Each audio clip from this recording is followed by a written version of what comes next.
بسم الله الرحمن الرحیم.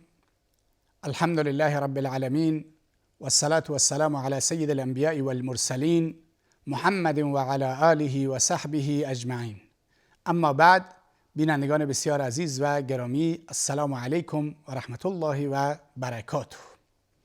از الله متعال مسئلت می نمایم که اون چی رو که بنده خدمت شما بیان می کنم و شما می شنوید هم به من بیان کننده توفیق عمل عنایت بکند و هم به شما شنوندگان عزیز این توفیق رو عنایت بکند که به گفته ها و شنیده هایمون عمل بکنیم و در این راستا حرکت بکنیم.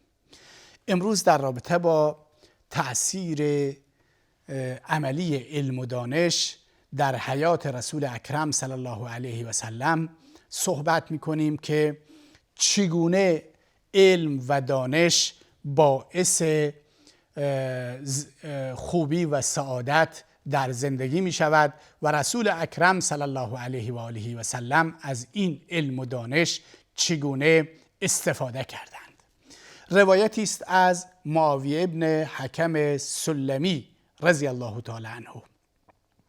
ایشون میگه من همراه رسول اکرم صلی الله علیه و آله و سلم نماز میخوندم که فردی عطسه زد و میدونیم که احکام عطسه این هستند که فردی که عطسه میزند میگوید الحمدلله، کسی که عطسه رو میشنود میگوید یرحمک الله و اون شخص بهش میگوید یهدیکم الله و یصلح بالکم. میگوید من همراه رسول اکرم صلی الله علیه و سلم نماز میخوندم که شخصی عطسه زد، من بهش یرحمک الله گفتم. مردم همه به من نگاه کردند، با نگاه تعجب نگاه کردند. من گفتم وای بر من، مادرم بر عزایم بنشیند، این چه کاری است که انجام دادم. بعد مردم شروع کردند به رانشون زدن که گویا داشتن مرا ساکت می‌کردند. میگه من وقتی که فهمیدم که هدفشون این هست که من ساکت بشم، من ساکت شدم. بعد معاویه ابن حکم سلمی میگوید سوگند به خدا که نه قبل از این و نه بعد از اون معلمی بهتر از رسول اکرم صلی الله علیه و سلم ندیدم. پیامبر وقتی که نمازش تمام شد مرا بر من پرخاش نکرد، بد و بیرا هم نگفت و چیز بدی به من نگفت، سرزنش شدیدم نکرد، بلکه گفت که معاویه، این نمازی را که شما با پروردگارتون در واقع راز و نیاز میکنید، در این نماز هیچ چیزی نیست که شایست کلام مردم نباید درش باشه، این باید کلام الله باشد. اون اذکار و اوراد و تلاوت‌هایی که در نماز باشند.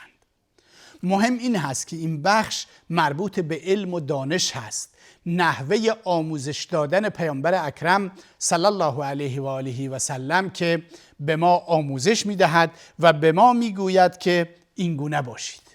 بعدش معاویه ابن سلم حکمی میگوید بعد از اون من از پیامبر اکرم صلی الله علیه و آله و سلم پرسیدم ای رسول خدا، در میان ما مردمی وجود دارند که نزد کاهنان میروند و اونها غیب گویی میکنند و مسائلی رو میگویند. پیامبر اکرم صلی الله علیه و سلم فرمود نزد اونها نرو.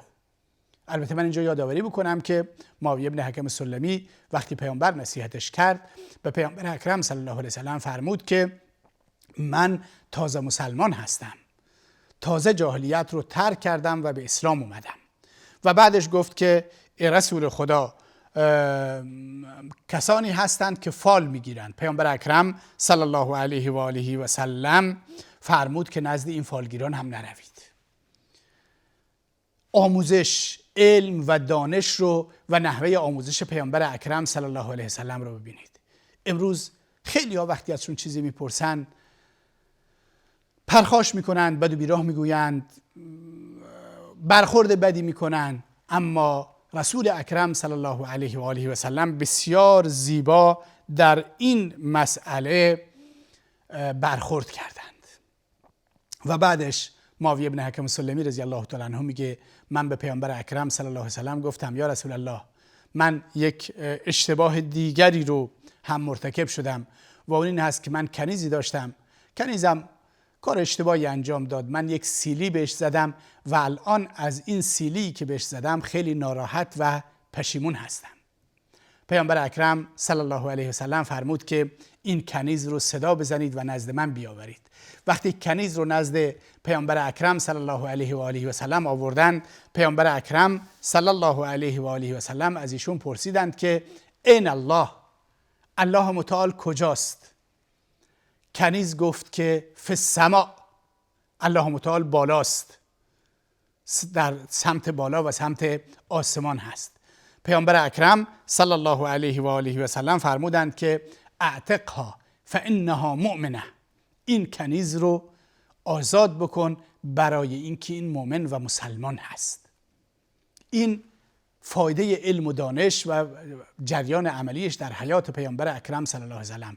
و نکته دیگری که در اینجا در این روایت وجود دارد این هست که عقیده سلف صالح این هست که الله متعال بر روی عرش در بالا و آسمان قرار دارد و اونطوری که در میان برخی از مردم شایع هست که خداوند در همه جا با ذاتش وجود دارد درست نیست، بلکه خداوند همه جا علمش هست، سمعش هست، بصرش هست، همه جا را میبیند، میشنود، بر همه چیز احاطه دارد با علم و با دیدن و با شنیدن و با این سری مسائل.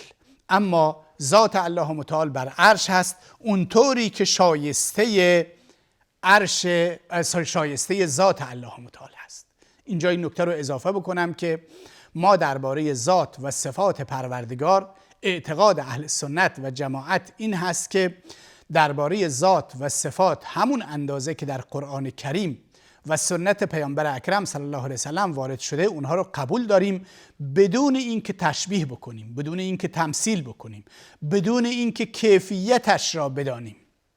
چرا ما کیفیت ذات نمیدونیم، پس کیفیت صفات پروردگار رو هم نمیدونیم. به هر حال اون چی که در این روایت هست جایگاه علم هست.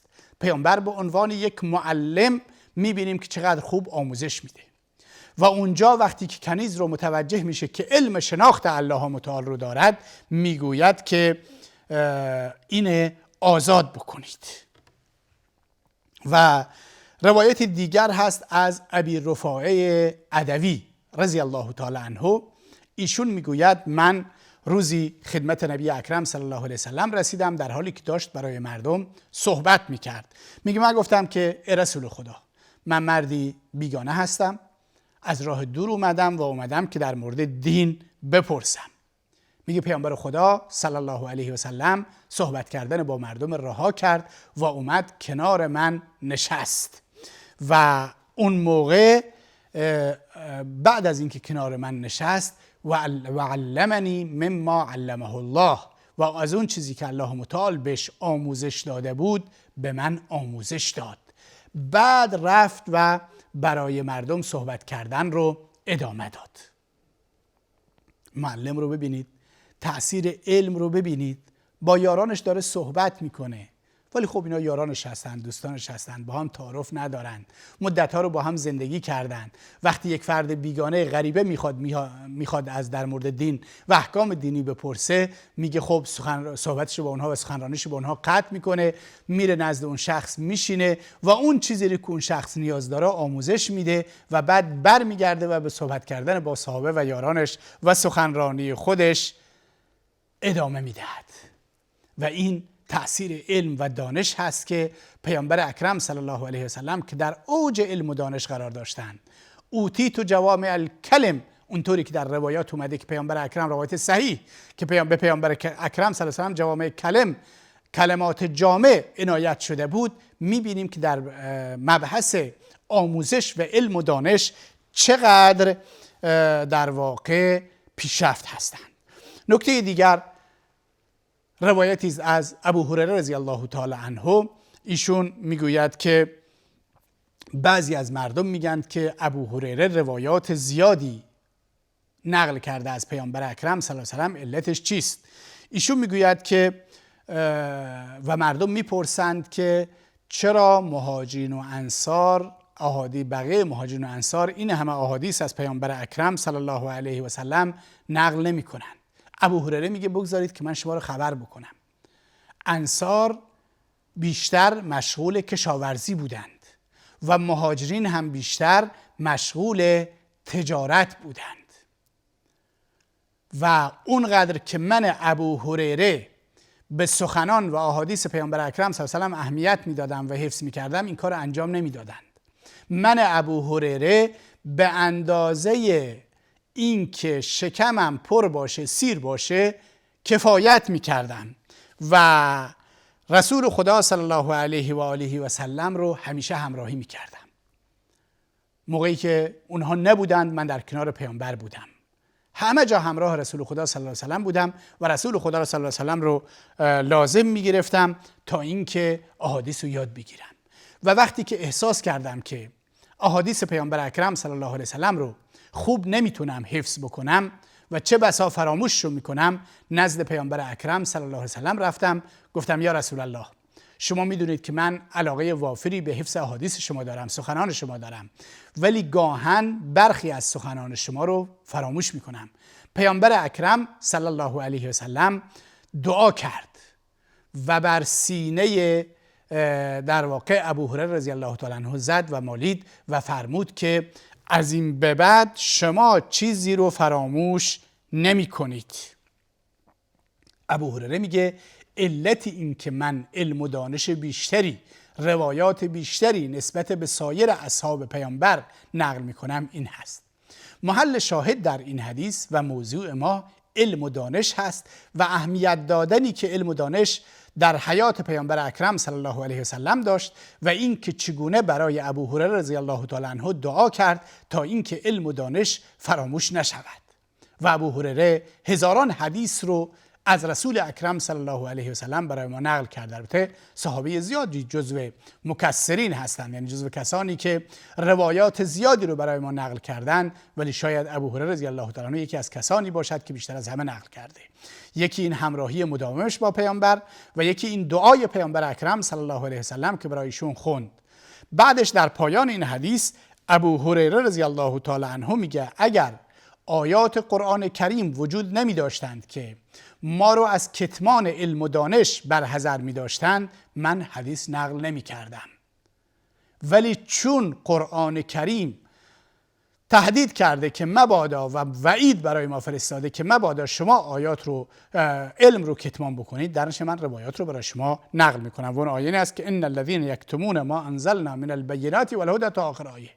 اینها دچار عذاب می شوند. کسانی که آیات بینات و هدایت رو از مردم پنهان میکنند دچار عذاب میشوند. این هست که این مسائل همگی دلیل بر این هستند که علم و دانش در حیات پیامبر در میان صحابه از جایگاه بالایی برخوردار بود. حدیث دیگری است از ابو هریره رضی الله تعالی عنه که فرمودند الناس معادن، مردم مانند معدن هستند، خیارهم فی الجاهلیه خیارهم فی الاسلام اذا فقهوا، بهترین اونها در جاهلیت بهترین اونها در اسلام هستند، البته اگر فقه و دانش دین کسب کنند. این هست که علم و دانش در حیات پیامبر اکرم صلی الله علیه و سلم و در دوران پیامبر و زندگی عملی پیامبر و صحابه جایگاه بالایی داشت. و وقتی که شهدای احد رو پیامبر اکرم صلی الله علیه و سلم میخواست به خاک بسپارد، خب به علت کمبود قبر و نبودن امکانات قبرهای اندکی کندند و هر 2 نفر 3 نفر و 4 نفر رو در یک قبر میگذاشتند. پیامبر اکرم صلی الله علیه و سلم میفرمود که کسی رو که از همه قرآن بهتر بلد بوده، عالمتر بوده، اون اول بگذارید، بقیه رو پشت سر بگذارید. یا درباره امامت نماز پیامبر اکرم صلی الله علیه و آله و سلم فرمود فلیؤمهم اعلمهم او اقرأهم در روایت مختلف.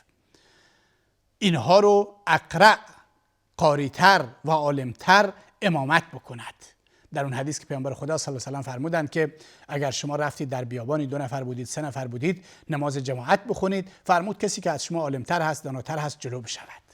این هست که پیامبر اکرم صلی الله علیه و سلم هم در حیات خودش اعلم صحابه رو جلو میکرد. در سال 9 هجری ابوبکر صدیق رضی الله تعالی عنه رو امیر حج قرار داد و ابوبکر صدیق رضی الله تعالی عنه علم صحابه بود. و در زمانی که پیامبر اکرم صلی الله علیه و سلم در دوران بیماریش که چند روز آخر حیات مبارک که بیماریش سخت و دشوار بود، فرمود که مرو ابابکر فلیصلی بالناس، به ابوبکر بگید که برای مردم نمازشون امامت بکنه. عایشه صدیقه رضی الله تعالی عنها میگه من گفتم یا رسول الله ابوبکر آدم رقیق القلبی است، نمیتونه خوب در ناراحت میشه سر جای شما بیستد، گریه امانش نمیده، شما به کسی دیگه دستور بدید. عایشه میگه من تو دلم اینو داشتم که چه بسا اگر ابوبکر اونجا واسط نماز بخونه بعضی از مردمی که ایمانشون ضعیف هست قوی نیست بگن ابوبکر سر جای پیامبر ایستاد و فال بد بگیرند و پیامبر فوت کرد. به این خاطر من اصرار میکردم، اما پیامبر فرمود نه، برید ابوبکر بگید برای مردم نماز جماعت بخوند.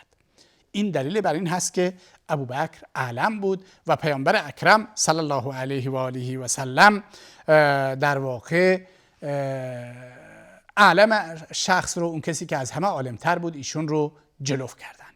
در حدیث دیگر پیامبر اکرم صلی الله علیه و سلم فرمودند نبینم که یک زمان یکی از شما بر تختش بر بالشتش تکیه زده و میگوید اون چه که در کتاب خداست کافی است و ما دیگه چیزی دیگه رو نمیگیریم، یعنی سنت رو انکار میکنه. در این حدیث پیامبر فرمود کسانی پیدا میشوند که سنت و حدیث رو انکار میکنن، چنانچه ما امروز میبینیم.